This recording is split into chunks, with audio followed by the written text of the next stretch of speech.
demasiado tiempo.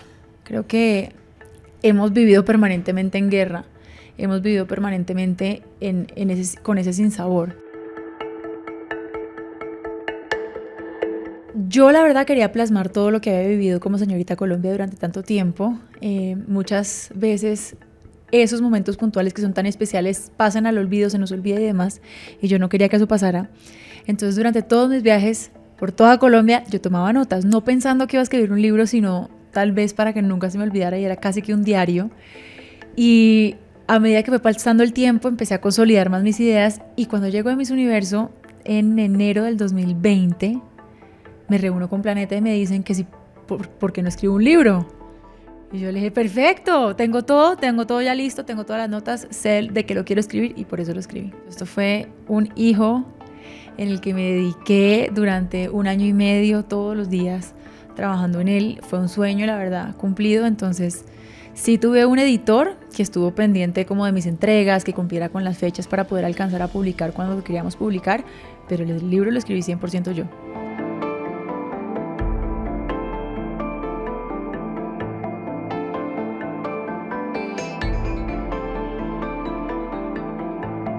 No, porque en últimas Colombia es un país de contrastes, y de hecho eso es lo que exalto en el libro, un contraste permanente entre mi vida personal, el derecho, y la Colombia de verdad, la Colombia que yo encontré cuando viajé por todo nuestro país y por todo nuestro territorio. Esa dicotomía entre la Colombia de papel, la que está en la Constitución, con los derechos fundamentales supremamente bien consagrados, con unos derechos sumamente garantistas, que cuando uno la lee uno dice, wow, Colombia es un país perfecto, ¿verdad? Porque todo está consagrado en la Constitución.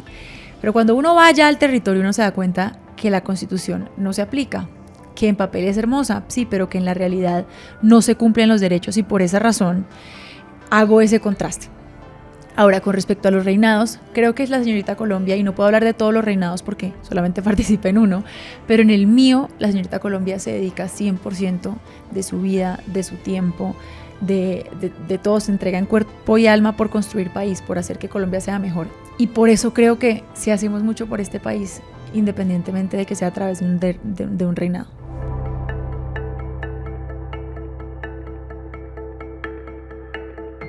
Todo lo anterior, la veo justa e injusta, desigual, pero feliz, la veo triste también, o sea, la veo con todos esos contrastes que nos caracterizan como colombianos. No es lo mismo vivir en Bogotá que vivir en una zona rural, no es lo mismo vivir en Putumayo a vivir en La Guajira, no es lo mismo vivir en el Valle que vivir en el Meta, es muy diferente, y en esa riqueza cultural y en esa diferenciación está lo que nos hace colombianos. Si uno aplica una política pública igual en Bogotá que en Puerto Guzmán, Putumayo, va a fracasar, porque somos completamente diferentes, porque nuestra población es completamente distinta y con necesidades distintas. Por eso creo que Colombia es todo eso que mencionas.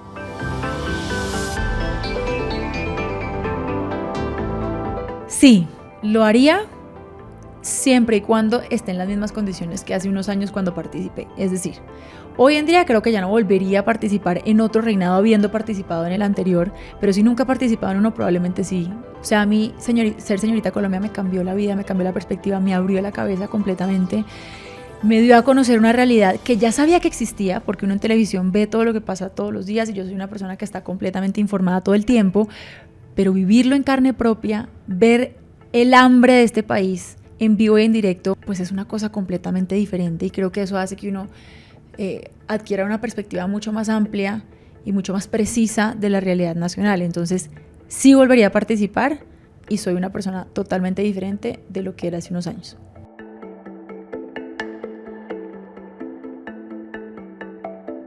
Mi familia fue víctima del conflicto.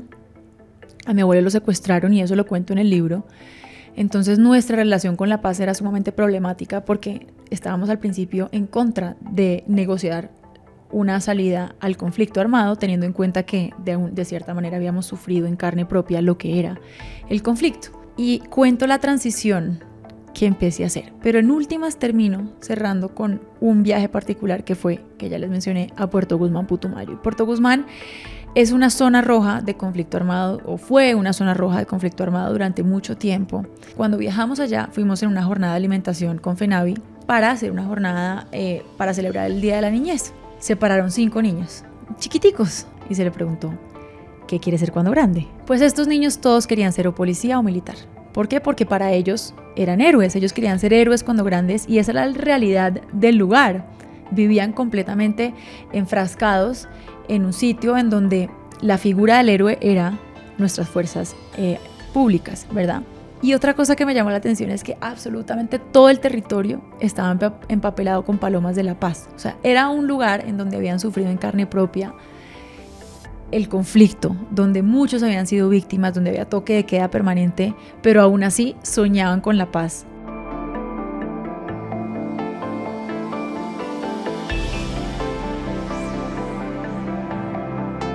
La gente cree que usualmente justicia es cárcel, ¿no? La gente tiene eso en la cabeza y nos hemos dado cuenta que el fin de la pena privativa de la libertad, o por lo menos como está consagrado en nuestro Código Penal, es la resocialización.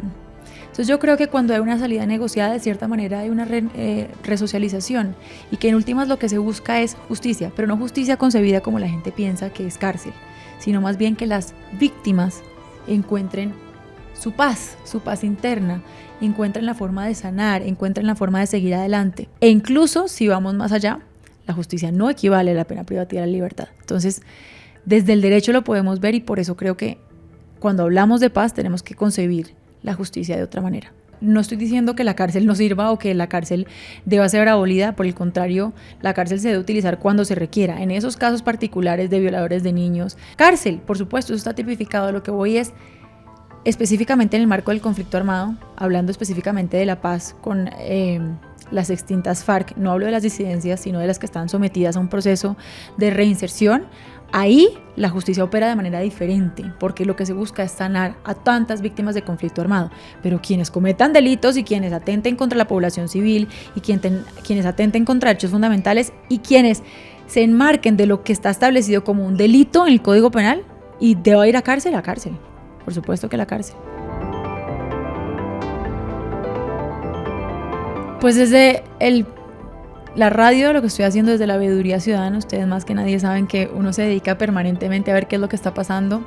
Tuvimos también un proyecto súper bonito que se llama El Caribe Respira, que durante 7 semanas estuvimos recorriendo el Caribe, limpiando el mar con W Radio, pero a la vez teniendo contacto con las diferentes poblaciones. Y nos dimos cuenta de tantas carencias que hay en la costa Caribe. Y no hablemos de la Pacífica porque eso es otro cuento, pero en la costa Caribe vemos completamente el abandono del Estado, vemos cómo no se ha implementado por lo menos varios sistemas de recolección de basuras, algo tan básico como eso, un sistema de alcantarillado. Entonces, desde el periodismo, que no soy periodista, valga la aclaración, ojalá lo fuera, pero desde esa veeduría que se hace desde los medios de comunicación, sigo trabajando por Colombia de cierta manera. Y por otro lado, pues desde mi vida personal haciendo labores sociales todo el tiempo de las cuales no me gusta hablar porque si no pues deja de ser labor social, sino más bien se convierte como una pauta publicitaria.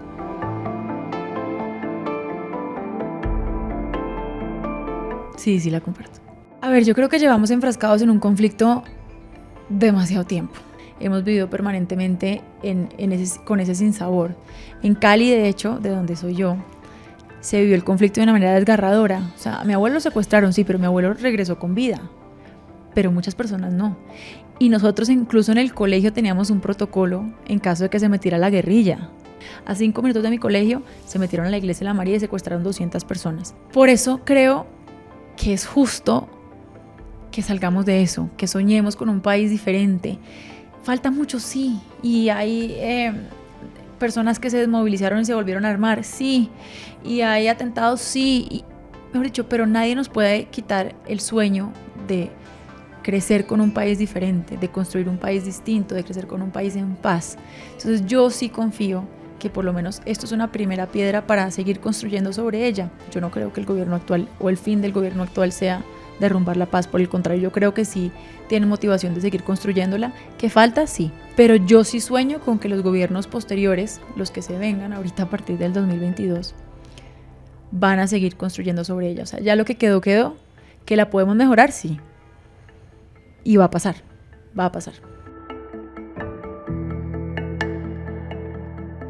Que es totalmente válido. Yo creo que nadie tiene que estar de acuerdo con uno y nadie tiene que estar de acuerdo con algo implementado y estamos en todo nuestro derecho, teniendo en cuenta el título del libro, de opinar diferente y de tener percepciones distintas, y creo que en eso está la democracia, en que cada quien pueda opinar y debatir.